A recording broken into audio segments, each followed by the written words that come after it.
दोस्तों, क्या आपके साथ ऐसा होता है कि जब आप पढ़ने बैठते हैं तो आपको कोई और काम याद आ जाता है। आप पढ़ाई में फोकस बिल्कुल नहीं कर पाते।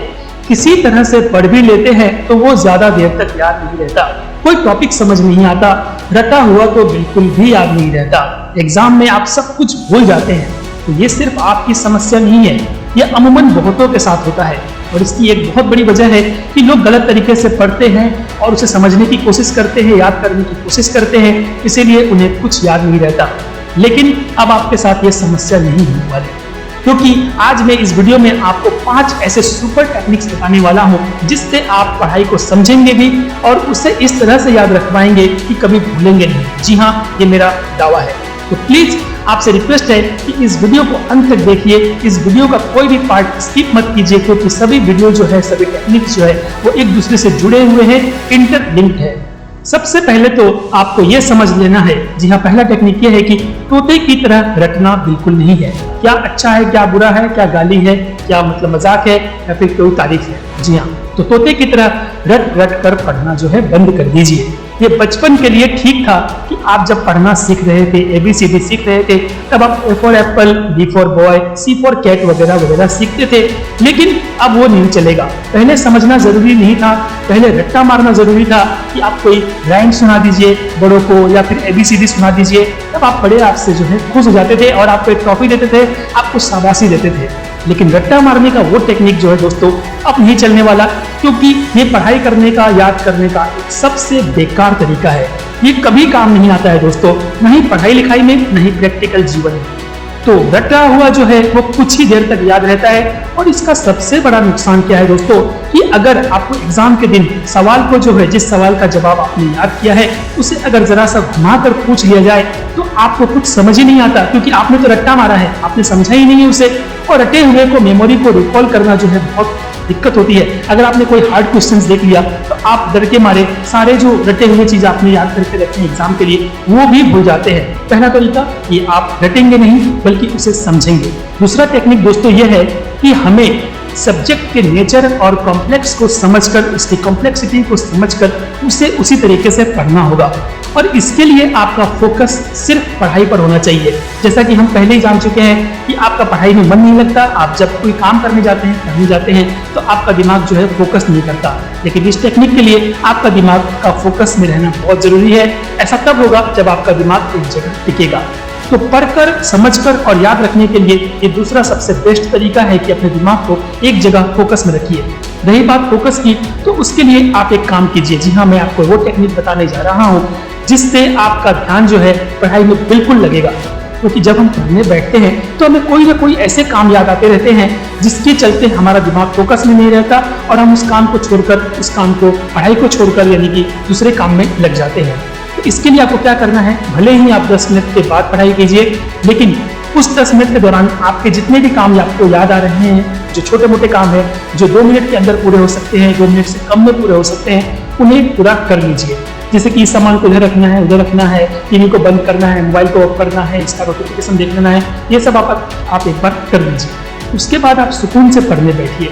जी हाँ, और उससे भी पहले एक और काम है कि जो काम आपके बड़े काम है, जिसे आपको बाद में करना है, जो बहुत ही जरूरी है, वो आपको बीच में आकर रिमाइंडर न दे, इसके लिए आप उस काम को जो है कागज में लिख लीजिए अच्छे तरीके से। मान लीजिए कि आपको कोई एक जूता खरीदना है सपोज, तो आप उसके लिए उस काम को लिखिए और वहाँ पर ये लिखिए, डेट और टाइम लिखिए कि 1 जनवरी को शाम को, सुबह को या दोपहर को, किसी भी वक्त वो जो टाइम आपने चॉइस कर रखा है, उस दौरान आप वो शूज खरीद लेंगे। और इसी तरह जो भी आपके काम की लिस्ट है उसे इस तरह से टाइम में तब्दील कर दीजिए। बस इतना कर दीजिए दोस्तों। बस आपका दिमाग जो है आपको बार बार याद नहीं दिलाएगा, आपको पढ़ाई में डिस्टर्ब नहीं करेगा। और ऐसा करके जब आप पढ़ने बैठेंगे तो आप फोकस कर पाएंगे। ऐसा करके देखिए, ये सबसे ज्यादा डिस्टर्बेंस जो होती है पढ़ाई में इसी वजह से होती है कि आपका दिमाग जो है एक जगह पर टिक नहीं पाता, फोकस नहीं कर पाता।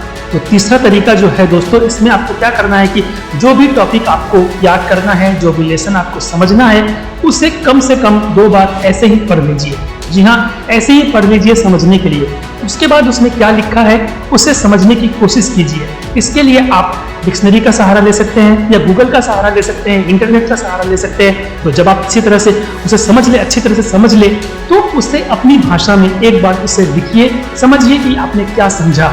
फिर उस लेसन को किसी और को समझाने की कोशिश कीजिए। अगर घर में कोई नहीं है तो खुद को ही समझा लीजिए। और इस तरह से पढ़कर, समझकर, लिखकर आप जब उस लेसन को समझ जाएंगे तो उसे अच्छे से याद रख पाएंगे और हमेशा याद रखेंगे, कभी भूलेंगे नहीं। चौथा तरीका यह है दोस्तों कि आपको पिछले दिन का पढ़ा हुआ टॉपिक, जो भी आपने टॉपिक पढ़ा है, जो भी सब्जेक्ट पढ़ा है, उसे रिवीजन यानी कि दोहराना बहुत ही जरूरी है। मेमोरी में अपने दिमाग में किसी बात को बिठाने के लिए उसका रिवीजन करना, दोहराना बहुत ही जरूरी होता है दोस्तों। और इसमें ज्यादा समय भी नहीं लगता क्योंकि आप पहले से उस चीज को समझे हुए होते हैं, जाने हुए होते हैं, इसीलिए उसे दोहराने में आपको समय नहीं लगता। आपको डेली, वीकली और मंथली रिवीजन जरूर करना चाहिए। ऐसा जब आप करते हैं तो वो बात आपके मेमोरी में हमेशा के लिए बैठ जाती है और आप उसे कभी भूलते नहीं। और जब आप ऐसा करते हैं तो आपको एग्जाम में भी याद रहता है और जीवन में भी वो पढ़ा हुआ, याद किया हुआ, समझा हुआ, दिमाग में बिठाया हुआ बात जो है वो याद रहता है। इसे आत्मसात कर लीजिए आप कि रिवीजन बहुत ही जरूरी है। अब आइए देख लेते हैं पांचवा सबसे बेस्ट तरीका, आखिरी तरीका जो है पढ़ाई को समझने का, वो है दोस्तों जिसका इस्तेमाल बहुत कम लोग करते हैं, वो है विजुअलाइजेशन। जी हाँ, विजुअलाइजेशन वो टेक्निक है जिससे आप जितना भी कॉम्प्लेक्स पढ़ाई हो उसे आप एक बार विजुअलाइज करके समझ सकते हैं। जैसे कि आपने किसी लेसन को समझ लिया, पढ़ लिया, उसके बाद उसे एक बार बस अपनी मेंटल पिक्चर में उसकी एक फिल्म बनाइए कि ये कैसे कैसे हो रहा है। अपने दिमाग में उसकी एक पिक्चर बनाइए, फिर देखिए कि आपके दिमाग में वो किस तरह से वो छप जाता है, बैठ जाता है और आप बिना रटे हुए, बिना कुछ ज़्यादा जोर लगाए उसे हमेशा याद रखेंगे और उसे अपने तरीके से, अपने हिसाब से उसे लिख सकेंगे। आपका आंसर जो है बहुत यूनिक होगा, अच्छा होगा। बस इस टेक्निक को आप अपना लीजिए, रिवीजन कीजिए, मेंटल पिक्चर बनाइए और उसकी जो है इसको विजुअलाइज कीजिए। इससे आप जितनी भी कॉम्प्लेक्स चीज़ें हैं उसे आसानी से याद कर पाएंगे दोस्तों। तो पढ़े हुए को समझिए और उसे फिर विजुअलाइज कीजिए। ये है पांचवा तरीका। तो दोस्तों यहाँ पर मैंने आपको जितने भी तरीके समझाए हैं, जितने भी तरीके आपको बताए हैं, ये out of the world technique नहीं है। जी हाँ, ये कोई out of the world technique नहीं है। इसके लिए आपको रॉकेट साइंस लगाने की जरूरत नहीं है, ना ही एक्स्ट्रा एफर्ट लगाने की जरूरत है।